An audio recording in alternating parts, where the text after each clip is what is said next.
दाखवते. मी पडवलची भाजी दाखवते आहे. ते पण हे लांब मोठं पडवल असतं ना, ते पडवल. हे बघा, हे पडवल आहे ना, हे तुम्हाला थोडा तुकडा दाखवायला ठेवला आहे. हे कसं मोठं लांबचे लांब असतो हे पडवल. ते मी आणलं. किती आणलं? पाव किलो का अर्धा किलो आणलं होतं? अर्धा किलो आणलं. हे तुम्हाला म्हणजे दाखवायला ठेवलं की हे असलं पडवल आणलं. नाहीतर ते घोसाले पडवल ते गोल गोल असतात ते.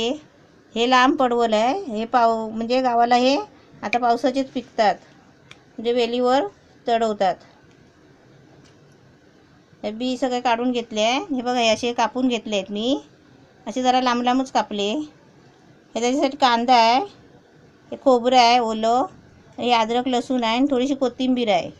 एक कांदा घेतला आहे आणि थोडं खोबरं घेतलं आहे अर्धी कवड.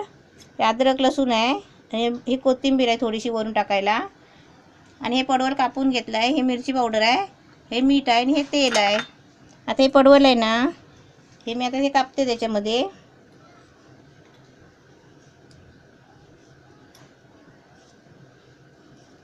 हे पडवलाचे आहे ना, वाल टाकून पण भाजी छान होते. वाल कसे, वाल भिजवून सोलून आहे ना, ते वालाचे दाणे असतात ना, सोलून घ्यायचे आणि ह्याच्यामध्ये टाकायचे. हे कसं गणपतीला वालाची नी पडवलची भाजी बनवतात. गणपती येतात त्या दिवशी. गोडी डाळ, मोदक, कारण हे आता गावालाच जास्त पीक असतो या पडवलचं.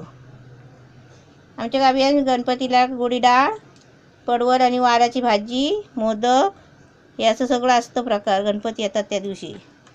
आता मी त्याच्यामध्ये गॅस पेटवला आहे, कढई पण ठेवली आहे. त्याच्यामध्ये तेल टाकते.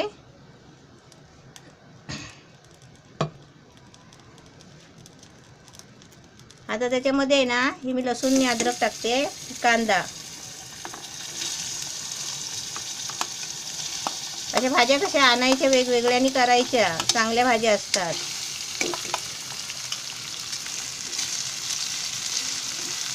असं चांगलं भाजून घ्यायचं जरा. हे पडवलची भाजी मी आज सगळे थोडीशी आणलेली, वाल नाही भिजत टाकलेले ना.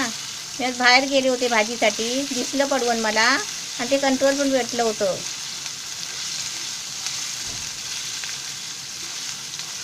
ते मी पडवल भेटलं ना, ते घेतलं म्हटलं तर भाजी म्हटलं करूया आपण, सुकी तरी भाजी करूया. नंतर मग गणपतीला आपण चांगली मग वाल टाकून भाजी करून दाखवेन. म्हटलं आधी सध्या भेटली आहे तर करूया. आता याच्यामध्ये आहे ना, हे मी पडवल टाकते, म्हणजे ते पण शिजायचं आहे ना, म्हणून. हे कसं लवकर शिजतो, याला टाईम नाही लागत.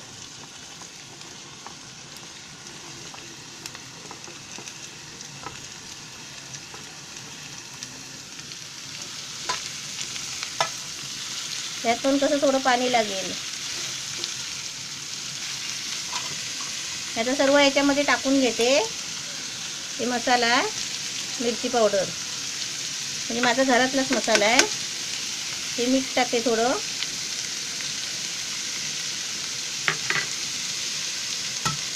हे खोबरं आहे. खोबऱ्याने कसं अशा भाज्यांना चांगल्या लागतात, म्हणून खोबरं वापरायचं. हे कोथिंबीर पण आहे ना छान. आता कोथिंबीर असेल ना, त्या कोथिंबीर वापरायची, नसेल तेव्हा नाही वापरायची. आता त्याच्यामध्ये थोडं पाणी टाकते. सर्व सामान टाकून झालं आहे. थोडी हळद टाकते. थोडी याच्यामध्ये हळद टाकते अशी.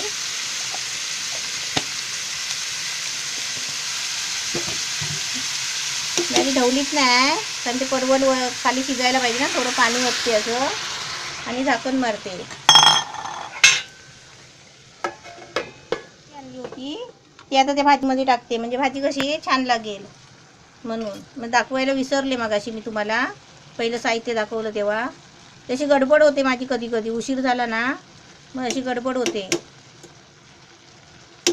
आता त्याच्यावर मी झाकण मारून ठेवते आणि थोडंसं गॅस बारीक करते, म्हणजे पाणी लवकर आटणार नाही. तेवढ्या पाण्यामध्ये आहे ना, वाफेने शिजून भाजी लवकर होईल. ही पडवलची भाजी आहे, मस्त तयार झाली आहे, एकदम रेडी.